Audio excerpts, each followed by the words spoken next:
চৌবাড়িয়া মান্দা নওগাঁ, গ্রামের নাম হোসেনপুর। এখানে পলিথিন থেকে তেল তৈরি করা হয়, সেই মেশিন দেখানো হচ্ছে। মেশিনটার ধরুন দেখেন কীভাবে মেশিনটা তৈরি করা হয়েছে। এই যে বড় ড্রামে পলিথিন ঢোকানো হবে, আর এই ড্রাম থেকেই আগুনে জাল দিলে এদিক দিয়ে এই পাইপ বয়ে তেল চলে আসবে কন্ডেন্সারে পানি থাকবে হাউজে, হাউস থেকে এখানে চলে আসবে।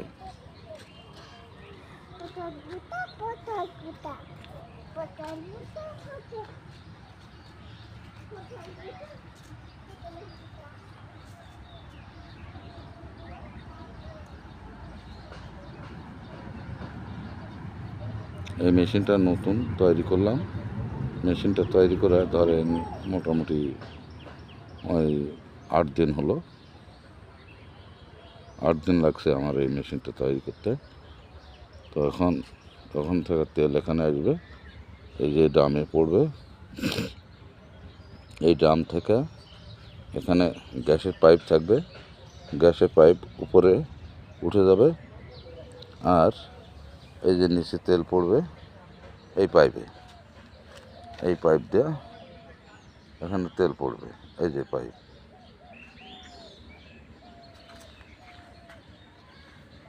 এই যে পাইপটা দিয়ে তেল পড়বে ড্রাম থেকে আবার গ্যাস উঠে উপরে যাবে।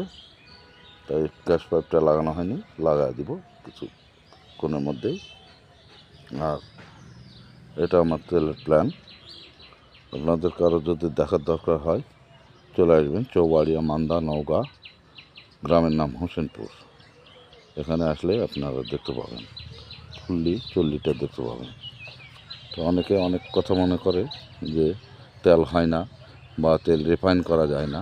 তো রিফাইন মেশিনটা আমরা দেখাই না কাউকে।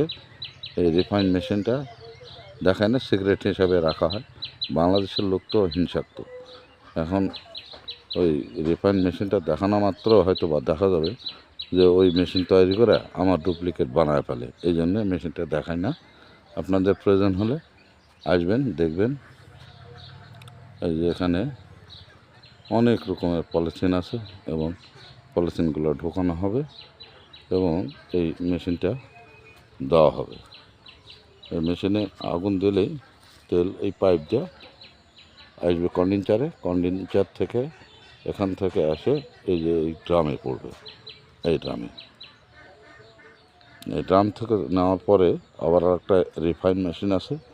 এই রিফাইনারে যখন তেল ফেলা হবে তখন আপনার ডিজেল, পেট্রোল আর বিটুমিন 3 তেল 3 দিক দিয়ে চলে যাবে।